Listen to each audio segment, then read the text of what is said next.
오늘 은혜 받으실 하나님의 말씀은 누가복음 4장 18절부터 19절입니다. 신약성경 93쪽입니다. 다 같이 합독하시겠습니다. 주의 성령이 내게 임하셨으니 이는 가난한 자에게 복음을 전하게 하시려고 내게 기름을 부으시고 나를 보내사 포로된 자에게 자유를, 눈먼 자에게 다시 보게 함을 전파하며 눌린 자를 자유롭게 하고 주의 은혜의 해를 전파하게 하려 하심이라 하였더라. 아멘. 자, 할렐루야. 우리 하나님께 영광의 박수 드립니다. 자, 여러분 옆에 사람과 인사하겠습니다. 예수님이 우리 안에 살아계십니다. 믿으십니까? 믿으십니까? 자, 오늘 저는 이 누가복음 4장 18절부터 19절의 말씀을 가지고 기름 부으심 이러한 제목으로 하나님의 은혜를 나누겠습니다. 우리가 살아있는 신앙생활, 즉 어떠한 종교생활, 주일마다 그냥 교회를 나오고 헌금 시간이 되면 헌금을 하고 그냥 교회에 다닌다는 어떤 이름을 가진 사람이 아니라 우리 영 안에 하나님께서 주신 그 새로운 생명을 가지고 그 생명을 따라 사는 그 삶을 살다 보면 자연스럽게 우리가 알게 되는 교회적 용어가 있습니다. 그것이 무엇이냐면 바로 오늘 말씀의 제목인 기름 부으심입니다. 이 기름 부으심이라고 하는 것은 우리가 알든 알지 못하든 굉장히 우리가 많이 쓰는 단어 중에 하나입니다. 교회 안에서는 이 단어가 많이 사용이 됩니다. 우리가 잘 알 수도 있고요. 영어로 기름 부으심이 뭔지 아시는 분? 어우, 영어 되게 잘하시네요. 네, 영어로 기름 부으심이 어노인팅입니다. 어노인팅. 우리가 잘 아는 우리 CCM 그룹 어노인팅 있잖아요. 그게 뜻이 기름 부으심이라는 뜻인 거예요. 그런데 하나님께서 보통 사람들을 만나 주시거나, 그러니까 우리가 예배를 이렇게 드리는데 우리가 예배를 드릴 때 하나님께서 이렇게 임재하심이 느껴지고, 우리가 찬양을 하는데 어떤 하나님의 임재가 이렇게 느껴지고, 그럴 때 우리가 보통 예배에 하나님의 기름 부으심이 있다, 찬양에 하나님의 기름 부으심이 있다, 이런 식으로 보통 표현을 하곤 합니다. 그런데 오늘 이 18절의 말씀, 누가복음 4장 18절의 말씀을 보면 이렇게 예수님께서 말씀을 하십니다. 주의 성령이 내게 임하셨으니 이는 가난한 자에게 복음을 전하게 하시려고 내게 어떻게 해요? 기름을 부으시고, 이렇게 말씀을 합니다. 내게 기름을 부으시고 이렇게 이야기했는데, 이것을 원어 그리스어로 우리가 헬라어로 볼 때 어떻게 쓰여져 있냐면, 기름을 붓다라는 단어가 크리오라는 단어를 썼습니다. 크리오. 그래서 기름 부음을 받은 사람을 뭐라고 불러요? 크리스토스가 되는 거예요. 그리스도가 되는 것입니다. 왜? 그리스도의 뜻이 무엇입니까? 기름 부음을 받은 자예요. 그렇기 때문에 나에게 기름을 부으시고, 기름을 붓다 하니까 어떻게 돼요? 크리오라는 단어가 됐어요. 근데 이 크리오라는 단어의 뜻을 제가 찾아봤더니, 이 크리오라는 단어의 뜻이 굉장히 우리가 생각한 것과 조금 다릅니다. 그냥 우리가 한국말로 보면 기름을 부으시고 했더니 무슨 기름을 어디다 퍼서 기름을 그냥 이렇게 붓는 거를 우리가 상상을 하는 경우가 많은데, 그런데 기름을 부으시고 라는 단어를 찾아봤더니 어떤 뜻을 가지고 있냐면요, 하나님께서 어떠한 직위, 어떠한 자리에 임명을 하시기 위해서 기름을 붓거나 발라서 어떻게 해요? 임명하는 거예요. 거룩하게 해서 임명하다, 이러한 뜻을 가지고 있어요. 기름을 붓거나 바름으로 하나님께서 주고자 하시는 어떠한 직임에 임직할 수 있도록 만들어주는 게 바로 오늘 여기서 기름을 부으시고 라는 이 크리오라는 단어라는 것입니다.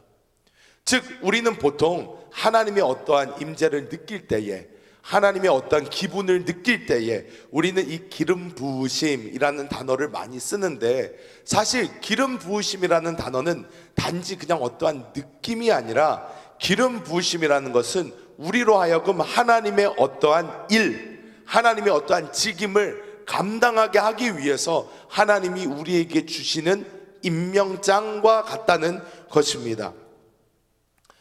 이것을 조금 더 이해하기 쉽게 제가 생각을 해봤어요. 그런데 제가 옛날에 그 대학을 이제 졸업하려고 했을 때 미국에 있는 저희 모교에서 자페어라는 거를 합니다. 그것이 무엇이냐면 이제 대학을 졸업하고 직장에 들어갈 수 있도록 여러 직장, 여러 기업들에서 나와서 이제 그 서로 자기 그 회사로 오라고 이렇게 땡기는 거예요. 그래서 거기를 이제 자기가 이제 포트폴리오 같은 걸 만들어서 이렇게 다니면서 각 회사들을 이렇게 보면서 어떤 회사에서 나를 받아줄 수 있을까 하면서 이렇게 찾아보는 그러한 시간이 있었어요. 그런데 이제 그때만 해도 허세가 굉장히 충만할 때라 이렇게 보면 뭐를 하면 좋을까 그러다음에 이 기업도 뭐 별로 마음에 안 들고 저것도 마음에 안 들고 그래서 지나가는데 제 눈길을 싹 사로잡은 곳이 있어요. 그곳의 이름이 무엇이었냐? CIA라는 곳이었어요. 여러분 잘 아시죠? 영화에서 많이 봤죠? CIA, Central Intelligence Agency. 그래가지고 미국에서 일어나는 일들을 담당하는 곳은 FBI, Federal Bureau of Investigation. 여기랑 달라요. CIA는 국외 활동이에요. 미국 밖에서 일어나는 모든 활동을 하는 게 CIA입니다. 근데 CIA가 나와 있는 거예요. 그래서 뭔가 이건 좋은 것 같은데, 그래서 가서 CIA 사람을 만났어요. 인사를 하고 자, 제가 관심이 있습니다. CIA에 관심이 있습니다. 그랬더니 그 사람이 저를 딱 보니까 제가 동양인처럼 생겼잖아요. 어느 나라 사람이냐 물어보더라고요. 그래서 제가 그랬어요. 저는 한국 사람입니다. 그랬더니 저거 한국말을 할 줄 아냐? 그러더라고요. 그래서 제가 한국말 저는 아주 잘합니다. 그랬어요. 그랬더니 정말 한국말 잘하냐? 영어도 지금 나랑 대화하는 거 보니까 괜찮은 것 같은데, 야, 그러면 너는 우리 CIA를 위해서 놀라운 일을 할 수 있다 그러는 거예요. 그래서 기분이 좋아져서 어떤 일을 할 수 있을까요? 그랬더니 일단 지금은 성급하게 말해주기는 힘들지만, 지금 너가 만약에 내가 지금 주는 이 종이에 사인을 한다고 하면 대학이 끝나자마자 워싱턴으로 날라와서 거기서 기본 트레이닝을 받고 그 후에 너가 어느 곳으로 배치가 될 것이다, 이런 식으로 이렇게 쭉 얘기를 해주는 거예요. 쭉 얘기를 해주는데 맨 끝에 이런 말을 하더라고요. 하지만 CIA가 하는 일이 CIA의 일이니만큼 너가 CIA를 위해서 간다는 것을 친구, 부모, 형제 그 누구에게도 발설하면 안 된다. 말할 수 없다. 그냥 대학 끝나면 어디 갑니다 그러고 슉 날아갔다가 훈련을 받고 어디로 슉 하고 사라져야 되는 거예요. 멋있긴 한데 말이 안 되는 거예요. 제가 그 당시 살던 삶이랑은, 저는 저희 부모님이랑도 꽤 친하고 친구들이랑도 친하고 형제 저희 동생도 있는데 어떻게 아무 말도 안 하고 그냥 떠나요? 못 떠나지. 그래서 제가 가만히 있어가지고 아무한테도 말을 못 하나요? 그랬더니 아무한테도 말을 못 한대요. 그러면서 계약서를 이렇게 들이미는 거예요. 하지만 너가 오기만 한다면 굉장히 파격적인 조건으로 굉장히 좋은 대우를 해줘서 너는 아마 너의 언어적 재능이 있으니까 이런 곳으로 사용이 잘 받을 수 있다.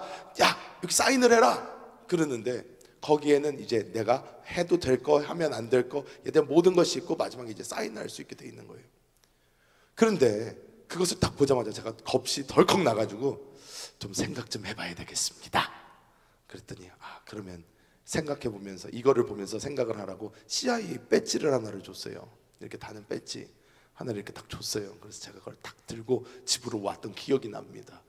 그래서 이걸 잊어버리고 있었는데 얼마 전에 집을 청소를 하는데 그 배지가 나온 거예요. 그래서 맞아, 그랬을 때가 있었어. 근데 제가 이 말씀을 왜 드리냐면, 여러분 FBI나 CIA, 우리가 영화에서 보는 그런 사람들은 무엇을 들고 다닙니까? 배지를 들고 다녀요. 배지를 들고 다녀요. 이 배지를 왜 들고 다닙니까? 자기가 국가에서 임명받은 어떠한 일을 해내기 위해서 사람들의 협조도 구해야 되고 자기의 권위를 드러내야 되는데, 그래서 우리가 영화에서 봐도 어떻게 해요? 문 두드리는 다음에 FBI입니다. 자, 뭐가 필요합니다. 그럴 때 사람들이, 보통 똑똑한 사람들은 뭘 물어봐요? 배지 좀 볼 수 있을까요? 그러잖아요. 그때 어떻게 해요? 멋있게 착 꺼내가지고 탁 보여주죠. 근데 이게 뭐예요? 나라에서 나로 하여금 이 일을 할 수 있게 이것을 임명해 줬다는 거예요. 나에게 이런 권위를 부어줬다는 거예요. 그런데 오늘 말하는 이 크리오, 기름 부으심, 예수님께서 말씀하신 이 기름 부으심이 그거와 같다는 것입니다. 하나님께서 우리에게 이 기름을 발라주시고 부어주셔서 우리에게 표식을 주셔서 어떻게 해요? 하나님께서 우리를 임명하는 그 일을 할 수 있게 해준다는 거예요. 이게 바로 기름 부으심이라는 것입니다. 그렇다면 하나님께서는 우리를 무엇을 위해서 임명하셨고 그 세부사항, 세부 조건들, 일어나는 그런 일들은 어떤 일들이 있는지 오늘 함께 살펴보도록 하겠습니다. 첫 번째로, 자, 따라해 보겠습니다. 주요 임무. 주요 임무. 자, 머릿속에 이게 딱 보이시죠? 이렇게 영화처럼 주요 임무. 그럼 다음에 또 나와야죠. 주요 임무가 뭔지. 자, 주요 임무. 그 다음에 따라해 보겠습니다. 복음 전파. 하나님께서 우리에게 성령의 기름 부으심을 쫙 하고 주고 우리에게 그 표를 탁 주었으면 임무를 주셨어요. 근데 우리의 넘버원 주요 그 임무는 무엇이다? 복음 전파라는 거예요. 오늘 예수님께서 말씀하셨어요. 주의 성령이 내게 임하셨으니 이는 어떻게 해요? 가난한 자에게 복음을 전하게 하시려고, 이렇게 말씀을 하고 있습니다. 가난한 자에게 복음을 전하게 하시려고 이렇게 나와 있어요. 그런데 이 그래서 왜 하필이면 가난한 자에게 복음을 전하라고 그러지? 그래서 뭐 그냥 돈 없는 사람들 찾아다니면서 이 사람들한테 복음을 전하라고 하는 건가? 해서 그 가난이란 뜻이 무엇인가 하면서 제가 가난을 찾아봤어요. 근데 푸토코스라는 그리스어가 쓰여졌는데, 푸토코스라는 것은 단지 그냥 물질이 없는 것을 말하고 있지 않습니다. 푸토코스라는 말의 진정한 의미는 무엇이냐면 영적인 빈곤을 말한다는 거예요. 영적인 빈곤. 내가 물질적으로 내가 바깥으로 많은 돈이 있고 내가 이 세상의 모든 것을 갖고 있다 할지라도 어떻게 해요? 영적으로 빈곤하다면 그것은 가난한 거라는 거예요. 그래서 여기에서는 푸토코스라는 단어를 썼어요. 여러분, 이 세상에서 예수님을 믿지 않는 모든 사람들은 이 영적인 빈곤 가운데 처해져 있어요. 아무리 그들이 겉으로 보기에 좋은 집에 살고 좋은 차를 몰고 좋은 것을 먹으며 부귀영화를 누리면서 산다 할지라도 예수를 믿지 않는 모든 사람들은 똑같은 현실에 있는데 그것이 무엇이냐? 영적인 빈곤, 푸토코스에 빠져 있다는 거예요. 그렇기 때문에 예수님께서 말씀을 하십니다. 나는 하나님께서 성령을 부으시고 나를 보내셨는데 무엇을 위해서? 이 영적인 빈곤을 가지고 있는 사람들에게 복음을 전하게 하기 위해서, 복음 전파를 위해서 하나님께서 나에게 기름을 부어 임명을 하셨다. 이렇게 예수님 말씀을 하셔요.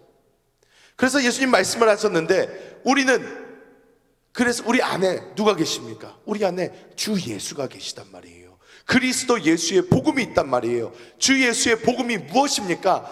예수 그리스도께서 저 십자가에서 이루신 모든 것, 그 모든 것이 우리에게 복음이라는 것입니다. 자, 따라해 보겠습니다. 복음이란 예수님께서 십자가에서 이루신 모든 것이다. 복음은 단순히 예수 믿으면 천국 갑니다 이런 게 아니에요. 복음이라는 것은 우리가 생각하는 것보다 훨씬 더 깊다는 것입니다. 예수님께서 저 십자가에서 얼마나 많은 일을 하셨는지 모릅니다. 그런데 오늘 예수님께서는 그 복음의 세부적인 사항까지 이제 말씀을 해주셔요. 그래서 예수님께서 십자가에서 이루신 이 모든 것을 어떻게 해요? 믿지 않아서, 예수님을 믿지 않아서 누리고 있지 못한 사람들에게 누리게 해줘야 한다는 것이에요. 그래서 우리의 주요 넘버원 임무가 무엇이다? 복음 전파라는 것입니다. 그러면 이 세부사항을 보도록 하겠습니다. 자, 따라해 봅니다. 세부사항. 복음의 능력. 자, 복음을 보면요, 사실 오늘 이렇게 나옵니다. 복음을 전하게 하시려고 내게 기름을 부으시고 나를 보내사 포로된 자에게 자유를, 이렇게 시작을 하는데요, 원어로 성경을 보면요, 포로된 자에게 자유를 전에 한마디가 더 들어가 있어요. 한마디가 더 들어가 있어요. 어떻게 쓰여져 있냐면 원문에는 부수어진 자를 온전하게, 이런 뜻이 있어요. 부수어진 자를 온전하게 만들고, 이렇게 먼저 시작을 합니다. 근데 이 부수어진 자를 온전하게 하는 이 부수어진이라는 단어를 살펴보니까 어떤 거냐면요, 산산이 조각을 난 것을 다시 메꾼다, 이런 뜻이 있어요. 다시 붙인다라는 뜻이 있는데 이 뜻이 두 가지로 사용이 됩니다. 어떻게 부서진을 또 표현을 하냐면, 이 부서진다라는 단어에 우리의 부서짐도 있지만 이 부수어진 것의 반대 의미로 어떤 것이 있냐면 우리가 예수의 권능을 받으면 사탄을 우리 발밑에 두고 밟아가지고 부순다는 그런 뜻이 담겨져 있어요. 그런 뜻이 담겨져 있습니다. 즉 우리의 이전의 상태와 우리의 지금의 상태를 복음을 통해서 보여주는 것이에요. 옛날에 우리는 어땠나? 복음을 알기 전 사람은 어떤 사람이에요? 아무리 겉으로 보기에 멀쩡할지 몰라도 그 사람은 사탄 마귀로 맨날 공격받고 맨날 눌림을 받아서 어떻게 부서진 상태라는 거예요. 부서진 상태. 아무리 겉으로는 나는 괜찮아, 아니 나는 별일 없어, 나는 잘 살아, 나에게는 근심 없어, 걱정 없어, 이렇게 말할 수 있지만 이 사람의 안은 어떤가? 사탄 마귀의 공격으로 맨날 귀신에게 공격받으면서 어떻게 해요? 산산조각이 나 있다는 거예요. 산산조각이 나 있다는 거예요. 근데 예수님께서 말씀하시는 이 복음의 능력 안에는 어떤 것이 있나? 이것을 온전케 하시고 오히려 반대로 우리에게 능력을 주셔서 어떻게 해요? 사탄을 오히려 그렇게 부숴버릴 수 있는 권세와 능력을 우리에게 허락하여 주신다는 것입니다. 그래서 자 따라해 봅니다. 패배자에서 승리자의 삶으로, 다시 한번 패배자에서 승리자의 삶으로, 하나님의 복음은 우리를 패배자에서 승리자로 변화시켜 주신다는 것입니다. 자, 두 번째로 우리가 처음에 나와 있는 포로된 자에게 자유를 이렇게 말씀을 합니다. 포로라는 것이 여러분 무엇입니까? 전쟁이나 어떠한 것을 인하여 어떻게 자신의 어떠한 주권을 완전히 잃어버린 상태를 이야기합니다. 먹는 자유도 자기한테 없고요, 걸어다닐 자유도 자기 스스로에게 없습니다. 포로가 된 그 순간부터 자기를 포로 삼은 그 사람에게 완전히 붙잡히게 되는 것입니다. 자기 마음대로 할 수 있는 게 아무것도 없어지는 거예요. 그런데 하나님께서, 예수 그리스도께서 우리에게 말씀해 주는 것이 무엇입니까? 영적으로 빈곤한 자들, 즉 예수 그리스도를 믿지 않은 자들은 다 어떤 상태에 있다? 포로된 상태에 있다는 거예요. 포로된 상태. 누구에게 포로된 상태를 말합니까? 사탄에게 포로된 상태를 의미합니다. 그런데 사탄에게 왜 포로가 되었습니까? 따라해 봅니다. 죄 때문에 포로가 되어 있었던 거예요. 우리가 죄에 묶여 있었을 때는 사탄의 포로가 되었어요. 그래서 사탄이 때리면 그냥 얻어맞아야 되고, 사탄이 괴롭히면 그 괴롭힘을 그냥 받아야 되고, 어쩔 수 없이 하루하루를 그냥 사탄의 눈치 보면서 살아야 됐지만, 예수님께서 말씀하고 있는 것은 무엇입니까? 모든 죄를 사해 주심으로 사탄의 권세에서 자유롭게 되어서 어떻게 해요? 하나님께서 우리에게 처음에 허락하셨던 주권을 회복한다는 거예요. 회복한다는 거예요. 자, 우리 교회에 표어가 있습니다. 우리 교회 우리 교회 바뀌지 않는 표어 무엇입니까? 하나님의 형상과 주권을 회복하는 교회. 자, 우리는 이래서 멋있는 교회 다니고 있는 거예요. 멋있는 교회 다니고 있는 거예요. 왜?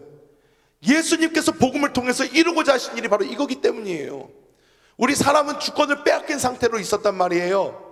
우리에게는 주권이 없었어요. 내가 살아가는 것도 내 눈에는 내가 살아가는 것처럼 보이지만 사탄과 귀신의 권세에 사로잡혀서 어찌할 바를 알지 못하고 포로된 삶을 살고 있었는데, 예수님께서는 우리를 자유롭게 해주셔서 우리로 하여금 나의 주권을 가지고, 하나님의 주권을 가지고 어떻게 해요?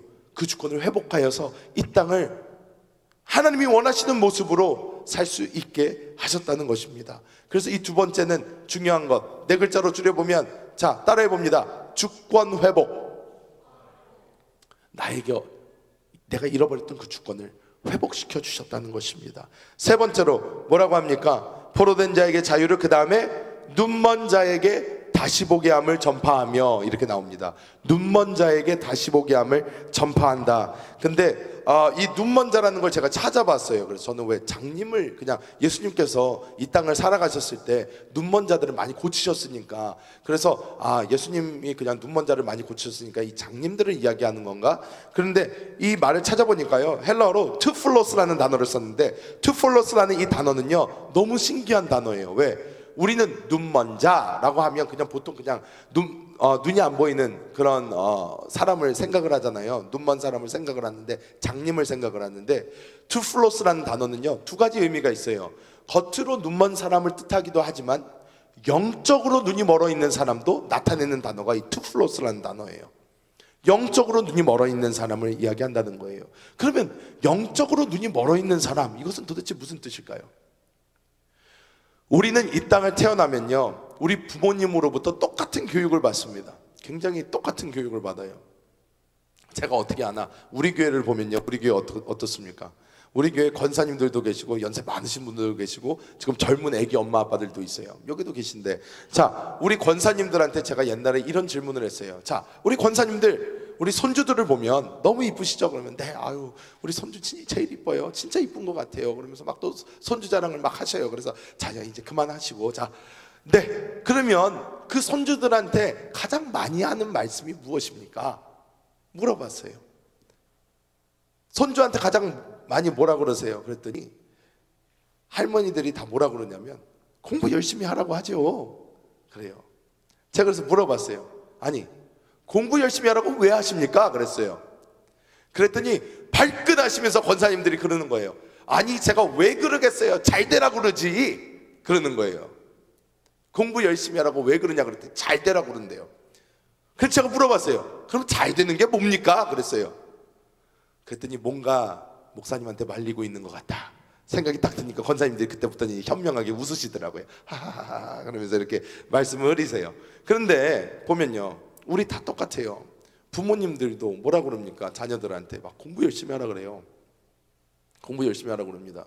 여기 계신 부모님들, 안 그러시는 분들도 요즘은 간혹가다 한두 분도 계시더라고요. 네 인생 네가 알아서 살아라 뭐 이러면서. 근데 속으로 어떻게 해요? 공부 열심히 하길 바래요, 안 바래요? 바라지. 안 바라는 사람이 어디 있어요? 다 바랄 거예요. 다 바랄 거예요. 그런데 공부 왜 열심히 하라고 합니까?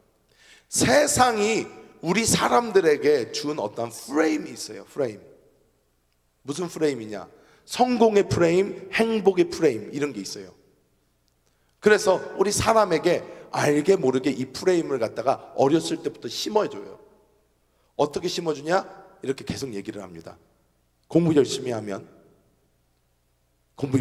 좋은 대학에 간다. 좋은 대학에 가면 좋은 직장에 간다. 좋은 직장에 가면 돈을 많이 벌게 된다. 돈을 많이 벌으면 좋은 사람과 결혼할 수 있게 된다. 좋은 사람과 결혼하면 이쁜 자녀들을 낳고 잘 살게 된다. 이러한 성공과 행복의 프레임을 만들어서요, 사람들 머릿속에 알게 모르게 이렇게 다 심어줘요. 누가? 이 세상이, 사탄이 심어줘요. 그러면 우리는 그 프레임에 딱 갇혀가지고요, 어려서부터 어떻게 커요? 부모님도 뭘 얘기해요? 딱 하나, 공부 열심히 해라 그래요. 다른 거 별로 얘기하지도 않아요. 아기가 딱 태어나자마자 그때만 조금 달라. 아기 딱 태어나서 너무 이쁘니까 다른 거 다 필요 없고 건강하게만 자라다오 그래요. 건강하게만 자라다오. 그런데 진짜 건강하게 자라. 그런 다음부터 욕심이 더 생겨요.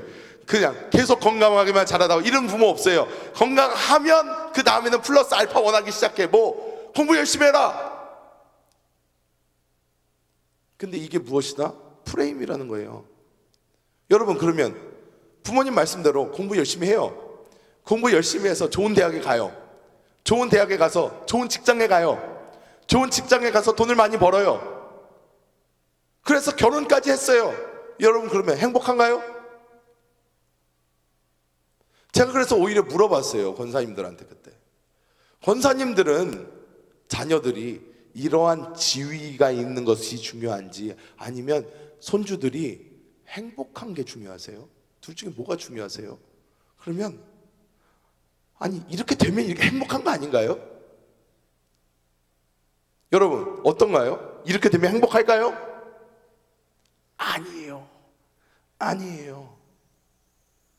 제가 아니라고 이렇게 얘기를 하잖아요. 그러면 많은 분들이요, 마음속에 뭐라 그러냐면요, 그래도 해봤으면, 그렇게라도 해봤으면 좋겠어요. 그렇게 해보고선 아닌 걸 알았으면 좋겠어요.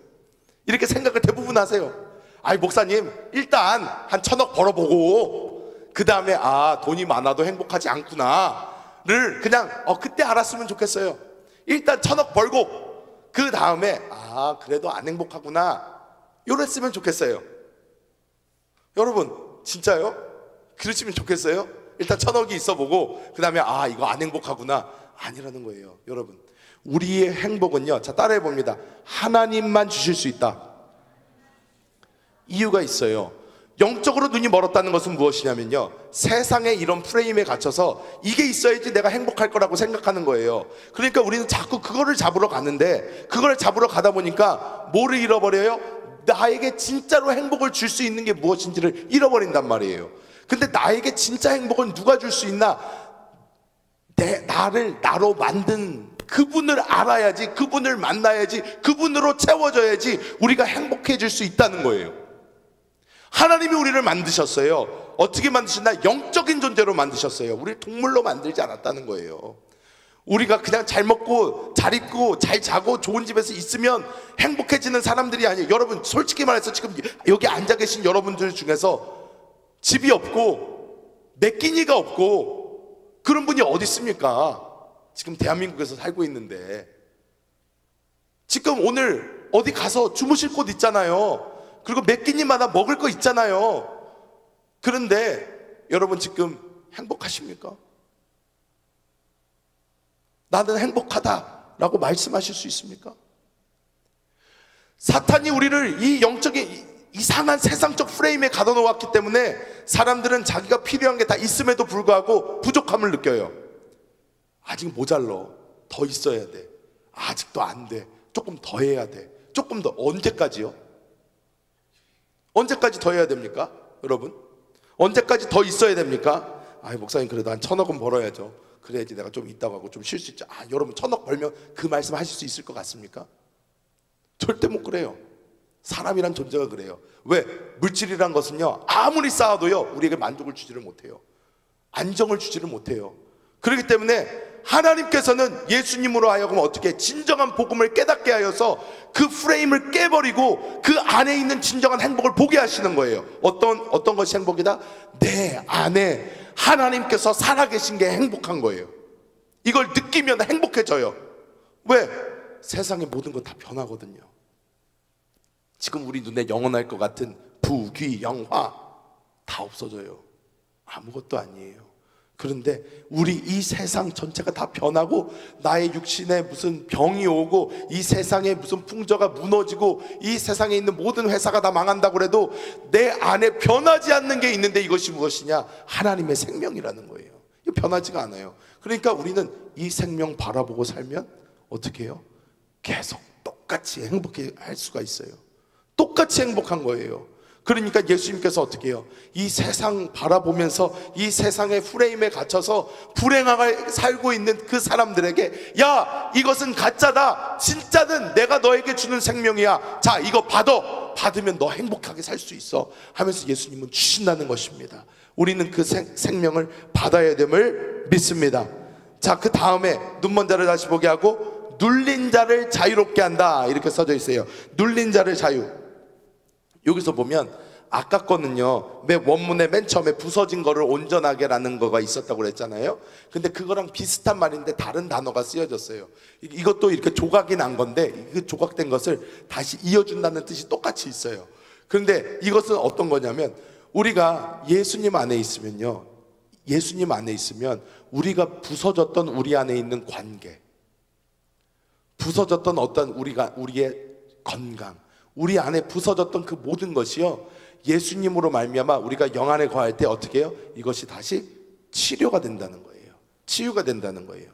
여러분, 우리가 인간적으로 절대로 화해 못하는 그런 사람들이 있을 수 있어요. 저 사람이 나한테 어떤 짓을 했는데요, 그런데요, 예수님 믿잖아요. 우리가 예수 믿게 되고 예수 안에서 구원 받잖아요. 그리고 예수님의 그 은혜를 알게 되잖아요. 그러면 어떻게 돼요? 나는 용서 못하는데 내 안에서 벌써 용서가 돼요. 이거 왜 그러지? 나 못했는데. 왜? 모든 부서진 것을 고쳐내는 예수님의 복음의 능력이 있는 거예요. 관계가 부서졌어요. 그 관계도 예수님이 고치시는 거예요. 형편이 부서졌나요? 예수님이 다 고치실 수 있는 거예요. 예수님의 그 복음 안에는 어떤 능력이 있다? 하나 되게 하는 능력이 있다는 것입니다. 그러므로 우리는 그 하나됨 안에 거해야 될 줄 믿습니다. 자, 그리고 마지막 누가복음 4장 19절에 보면 주의 은혜의 해를 전파하게 하려 하심이라 했는데, 은혜의 해 이렇게 써져 있어요. 은혜의 해, the year of jubilee입니다. 이것이 무엇이냐면 희년이에요. 희년. 성경에 나오는 희년. 희년이 어떠한 해냐면, 성경에 이게 레위기 25장 10절에 희년에 대한 설명이 나와요. 근데 모든 빚졌던 것, 내가 가졌던 모든 빚을 한꺼번에 이렇게 탕감을 해줘 버려요. 빚이 없어지는 그런 해예요. 내가 돈을 얼마를 빌렸던, 내가 땅을 얼마나 빌렸던, 뭘 어떻게 했던, 나에게 있던 모든 빚을 탕감해주고 다시 제로부터 시작할 수 있게 해주는 그러한 놀라운 해가 이 희년이에요. 얼마나 기쁜 해예요. 기쁜 해예요. 자, 그런데 제가 이 희년을 공부를 하면서 되게 재밌는 걸 봤습니다. 무엇이냐면 우리 사람에게는요 빚이 있어요.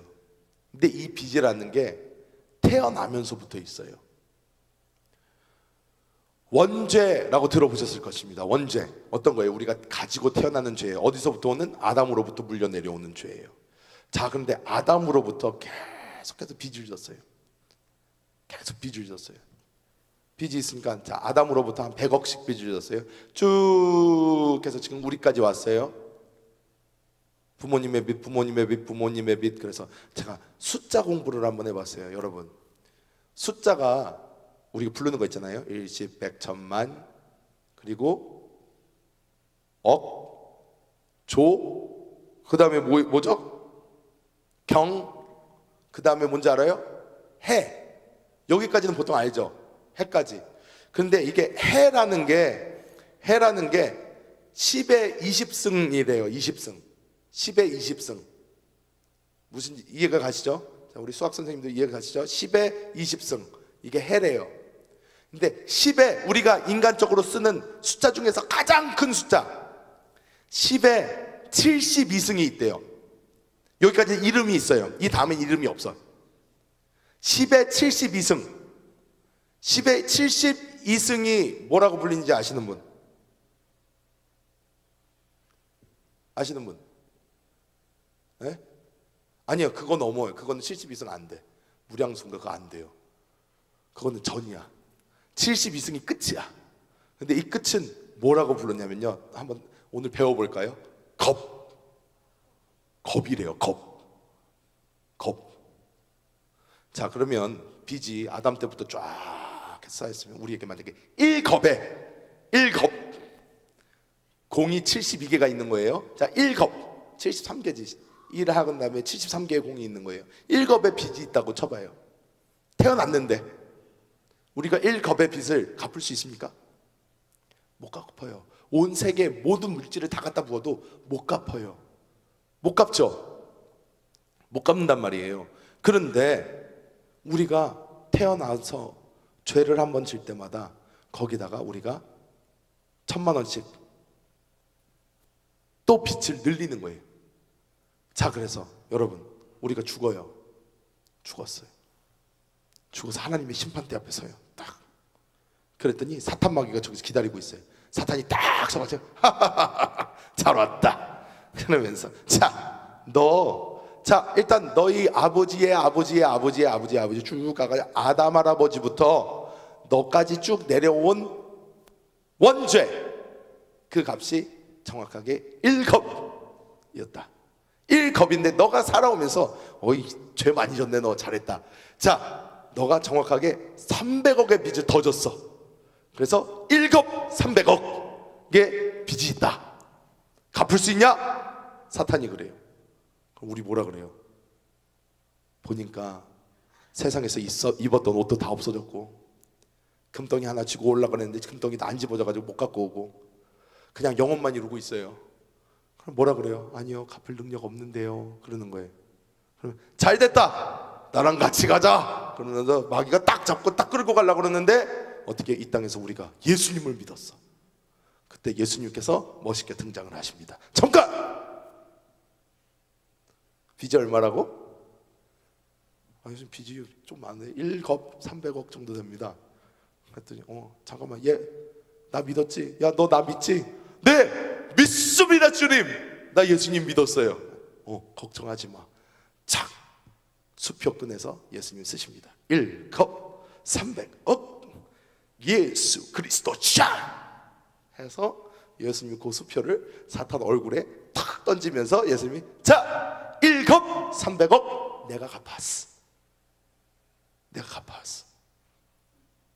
얘 내 거야. 가자. 그리고 손잡고 슝! 이게 바로 뭐다? 희년이에요. 희년. 우리는 자꾸 생각을 해요. 우리 한국에는요 불교적 사상이 많아가지고요 착한 일을 하면요 나쁜 일이 없어질 거라는 생각을 자꾸 많이 해요. 여러분 아니에요. 성경은 그렇게 말하고 있지 않아요. 우리가 진 죄는요 진 죄고요 잘한 일은 잘한 일이에요.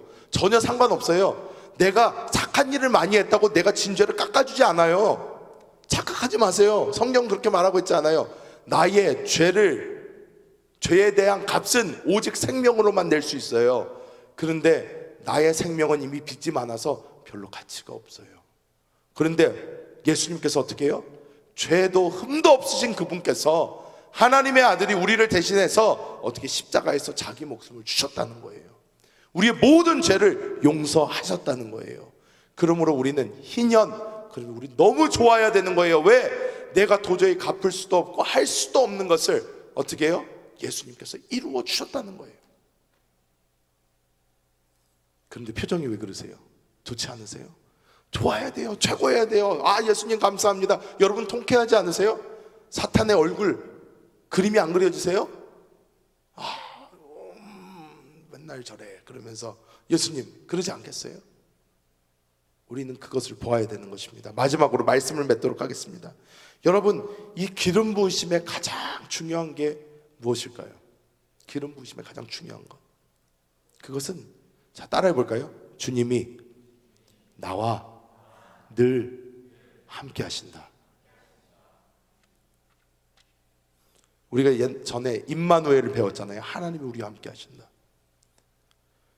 예수님이 그리스도세요. 즉 예수님이 기름 부음을 받은 자예요.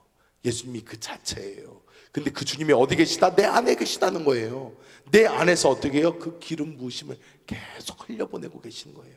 그러면 우리는 어떻게 하면 돼요? 그 예수님을 잡기만 하면 예수님으로부터 흐르고 있는 그 기름이 어떻게 해요? 나를 덮게 되는 거예요. 나에게 흐르게 되는 거예요. 나에게 이어지게 되는 거예요.